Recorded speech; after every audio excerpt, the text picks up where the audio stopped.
Hello, नमस्कार साथियों। आप सभी का फिर से स्वागत है मेरे चैनल राधे एकेडमी पर। तो आज के इस वीडियो लेक्चर में हम बात करेंगे कि दिल्ली विश्वविद्यालय एमए हिंदी साहित्य सेमेस्टर 3 में जो भी हमारे साथी हैं, तो हम प्रश्न पत्र 305 पर आज चर्चा करेंगे, जिसमें हम इकाई 4 है हमारी शास्त्रवाद और नवशास्त्रवाद, उन दोनों टॉपिकों को हम देखेंगे। तो आइए हम देखते हैं। दोस्तों, एक बात मैं बता दूं वीडियो शुरू होने से पहले, अगर आपके एग्ज़ाम के पॉइंट ऑफ व्यू से ये वीडियो आपके लिए मददगार साबित हो रही हों, अगर आप देख रहे हों, तो कृपया करके कमेंट बॉक्स में एक बार अपना कमेंट या सुझाव अवश्य दीजिएगा कि वीडियो किस प्रकार की है, कंटेंट किस प्रकार का है। यही श्रृंखला अगर मैं आगे बढ़ाता रहूं, क्योंकि आप लोगों का रिस्पॉन्स नहीं आ रहा है। अगर आप लोगों का रिस्पॉन्स नहीं आएगा तो फिर मैं क्यों ही करूँगा। अगर आपको मददगार सही साबित नहीं हो रहा है तो फिर क्या करने का फ़ायदा। तो एक बार दोस्तों प्लीज़ कमेंट बॉक्स में ज़रूर अपनी राय दिया कीजिए, ठीक है दोस्तों। तो आइए हम देखते हैं। दोस्तों, सबसे पहले हम जो हमारा प्रश्न पत्र है 305 पाश्चात्य काव्य शास्त्र, एक बार उसके सिलेबस को देखें। तो इसके सिलेबस को जब हम देखते हैं, प्रश्न पत्र हमारा 305 पाश्चात्य काव्य शास्त्र के कुल, तो इसमें हमारी हमारी 4 इकाई दी हुई हैं, ठीक है। तो आज से मैं जो करने जा रहा हूँ वो आज हम इकाई 4 पर चर्चा करेंगे, ठीक है। इकाई 4 में जो हमारा पहला टॉपिक है शास्त्रवाद, तो आज हम शास्त्रवाद और इसी से जुड़ा हुआ है नवशास्त्रवाद, तो आज हम उन दोनों टॉपिकों को देखेंगे, ठीक है दोस्तों। इकाई 3 में मैं एक टॉपिक करा चुका हूँ, अंतोनियो ग्राम्सी, इसको आप देख लीजिए, मेरे चैनल पर आपको इसका वीडियो मिल जाएगा। और इधर इकाई 2 में जब हमारे असाइनमेंट थे तब मैं जॉर्ज लुकाच और जो यथार्थवाद है इस पर मैं समग्र रूप से चर्चा कर चुका हूँ। तो यथार्थवाद यहाँ पर भी, यथार्थवाद आपको यहीं से पढ़ लेना है, जो जॉर्ज लुकाच वाली वीडियो है, इसी में मैंने यथार्थवाद को बहुत विस्तार से समझाया है और बताया है, तो आप उसे यहीं से देख लीजिए, ठीक है। तो जल्दी ही सभी टॉपिकों पर वीडियो आपको मिल जाएंगी। तो आइए अब हम चलते हैं अपने टॉपिक पर। दोस्तों, अगर हम शास्त्रवाद की बात करें तो शास्त्रवाद क्या है, कब ये शुरू हुआ, तो वह सब हम देखेंगे। आइए, क्लासिज्म को हिंदी में शास्त्रवाद और शास्त्रीयवाद, अभिजात्यवाद आदि नामों से जाना जाता है। यानी जो हमारा शास्त्रवाद है इसे ही हम शास्त्रवाद कह दें, शास्त्रीयवाद कह दें, अभिजात्यवाद कह दें, या जो अंग्रेजी में इसका ट्रांसलेशन होता है वो क्लासिज्म के नाम से होता है। अगर हम ये कोई भी शब्द बोलते हैं तो वह हम अभिजात्यवाद या शास्त्रवाद को ही इंगित करते हैं, ठीक है दोस्तों। क्लासिज्म मूलतः लैटिन भाषा का शब्द है। क्लासिकस शब्द का प्रयोग रोम में करदाताओं के सर्वोच्च वर्ग के लिए किया जाता था। दोस्तों, जो क्लासिकस शब्द है, क्लासिकस, इस शब्द का प्रयोग जो होता था रोम में, वो किस लिए होता था, जो उच्च वर्ग है, जो सर्वोच्च वर्ग है, वो जो कर देते थे उसी को बोला करते थे, उसी व्यवस्था को बोला करते थे। क्लासिक साहित्य रचना का संबंध मूलतः क्लास या वर्ग विभाजन के इतिहास से है। दूसरी शताब्दी में लैटिन के लेखक ओलस जेलियस ने अपनी पुस्तक नोटिक्स एटिस में 2 प्रकार के लेखकों का उल्लेख किया है। यानी जो लैटिन भाषा के लेखक हैं ओलस जेलियस, उन्होंने 2 प्रकार के जो लेखक हैं उनका वर्णन किया है, जिसमें एक है स्क्रिप्टर क्लासिकल, यानी सुसंस्कृत एवं अभिजात्यवादी या एलीट सोसाइटी के लिए लिखने वाला अभिजात्य लेखक, ठीक है। और जो दूसरे प्रकार के हैं वो हैं स्क्रिप्टर प्रोलेटेरियस, यानी जनसाधारण एवं असंस्कृत लोगों के लिए लिखने वाले जनवादी लेखक। यानी 2 तरह के लेखक हुआ करते थे 2वीं शताब्दी में। एक लेखक वो थे जो अभिजात्यवादी वर्ग था, एलीट वर्ग था, उसके लिए लिखते थे, और एक जो जनसाधारण लोग हैं उनके लिए लिखते थे, ठीक है।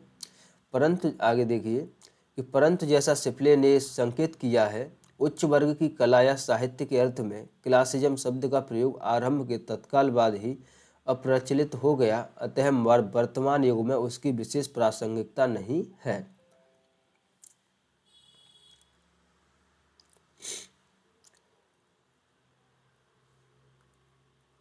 अब हम देखते हैं कि शास्त्रवाद का जो उद्भव है वह कैसे होता है। तो आइए हम देखें कि शास्त्रवाद का उद्भव पाश्चात्य काव्यशास्त्र में त्रासदी, विवेचन तथा अनुकरण सिद्धांत की मान्यताओं से माना जाता है। दोस्तों जो शास्त्रवाद है वो मुख्य रूप से आप शुरू मानिए अरस्तु के काल से। अरस्तु कुछ हद तक प्लेटो और फिर अरस्तु के बाद से ही शास्त्रवाद का उद्भव माना जाता है। इस रूप में शास्त्रवाद के जनक अरस्तु माने जाते हैं, किंतु यह ध्यातव्य है कि पाश्चात्य काव्यशास्त्र का आरंभ विचारकों के तौर पर जहाँ एक ओर सुकरात के उपयोगितावाद और प्लेटो के प्रत्ययवाद से जुड़कर देखा जाता है, वहीं शास्त्रवाद के रूप में उसका आरंभ इन दोनों विचारकों के पश्चात अरस्तु से माना जाता है। दोस्तों कुछ विचारक मानते हैं कि जो सुकरात है उसका उपयोगितावाद जो सिद्धांत था और जो प्लेटो का प्रत्ययवाद है वहाँ से शास्त्रवाद को जोड़ते हैं, लेकिन जब कुछ आलोचक गहन विचार करते हैं तो वो पाते हैं कि नहीं, अरस्तु से ही जो शास्त्रवाद है उसकी जड़ मानी जाती है। शास्त्रवाद की मान्यताओं के विकास हेतु रोमन साहित्यकारों के आंसर निम्न तीन जिम्मेदार रही हैं। यानी जो शास्त्रवाद की जो मुख्य रूप से तीन जो विशेषताएं मानी हैं वह क्या है, उन्हें देखिए कि सबसे पहली है कि वर्तमान से पूर्ववर्ती साहित्यकार अथवा साहित्य अपने क्षेत्र के उत्थान या चरम शिखर को स्पष्ट कर चुका था। यह मान्यता कि वर्तमान साहित्यकार का साहित्यिक दायित्व है कि पूर्ववर्ती श्रेष्ठ साहित्य एवं साहित्यकार का अनुकरण करे। इस साहित्य के अनुकरण में भी उन पूर्ववर्ती एवं प्राचीन कृतियों के नियमों एवं शिल्पानुशासन का पूर्णतः अनुपालन किया जाना चाहिए जो कालजयी या महत्वपूर्ण रही हैं। दोस्तों इस बिंदुओं का सार यह है कि जो रोमन के साहित्यकार हैं उन्होंने माना है कि शास्त्रवाद क्या है, तो शास्त्रवाद कुछ नहीं है, इसका तात्पर्य है कि जो हमसे पहले या वर्तमान में जो भी साहित्यकार उच्च श्रेणी के रहे हैं और जो भी पूर्ववर्ती श्रेष्ठ साहित्य रहा है, आज के जो वर्तमान साहित्यकार हैं उसी का अनुसरण करें। उन जो प्राचीन जो हमारे साहित्य हैं उनको देखें, उनमें किस प्रकार विवेचन किया गया है उन्हीं के आधार पर विवेचन करें। ठीक है, तो ये है हमारा शास्त्रवाद। अब शास्त्रवाद की मान्यताएं देखिएगा। शास्त्रवाद शास्त्रीय साहित्य की मान्यताओं एवं कसौटियों पर सर्व प्रकार से खरा उतरता है, अर्थात उच्च एवं श्रेष्ठ साहित्य के सभी मानदंड एवं मान्यताएं निहित होती हैं। यानी जो शास्त्रीय साहित्य है यानी अभिजात्य साहित्य या शास्त्रवाद है, इसकी अगर साहित्य की बात करें तो ये इसमें आपको उच्च श्रेणी या श्रेष्ठ साहित्य की जो मानदंड हैं उन पर खरा उतरता है। नेक्स्ट बिंदु देखिए कि शास्त्रीय साहित्य जीवन के उन तत्वों की चेतना का वहाँ करता है जिनकी उपयोगिता या सार्थकता प्रत्येक युग काल देश वातावरण में स्थिर रहती है।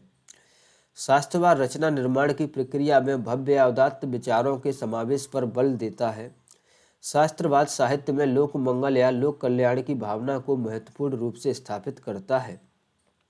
शास्त्रीय साहित्य कवि की अनुभूतियों एवं व्यक्तित्व के चित्रण के स्थान पर वस्तुनिष्ठ काव्य के निरूपण पर बल देता है।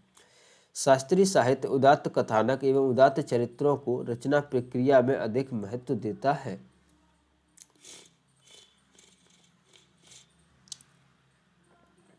नेक्स्ट देखिए कि क्लासिज्म शब्द का प्रयोग एक प्रकार से इतिहास युग के अर्थ में भी किया गया।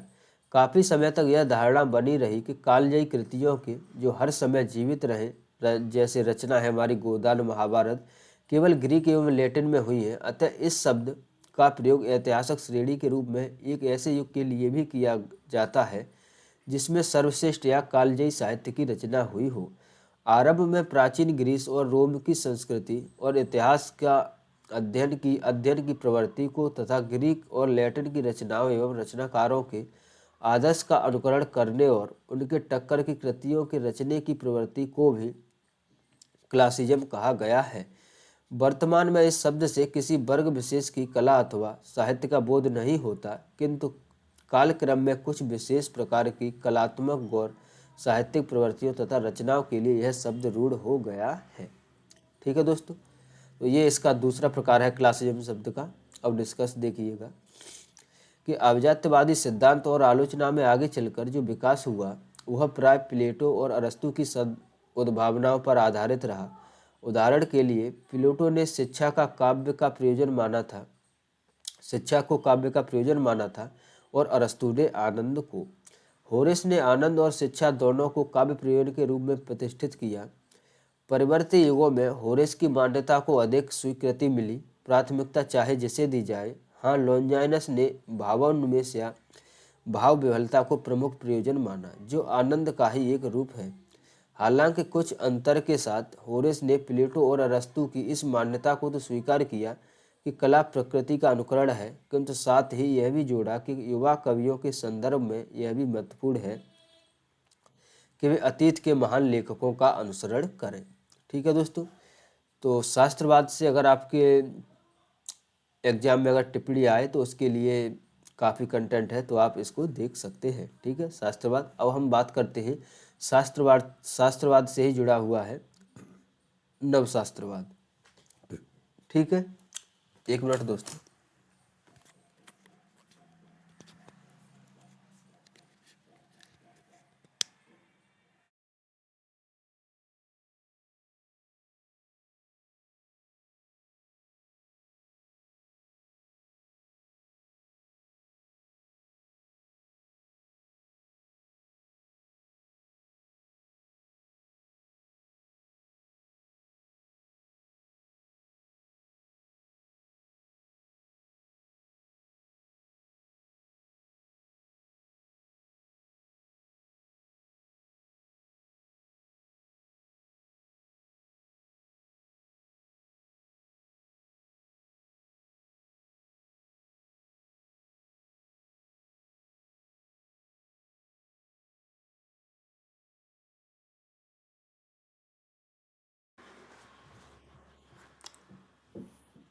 सॉरी दोस्तों।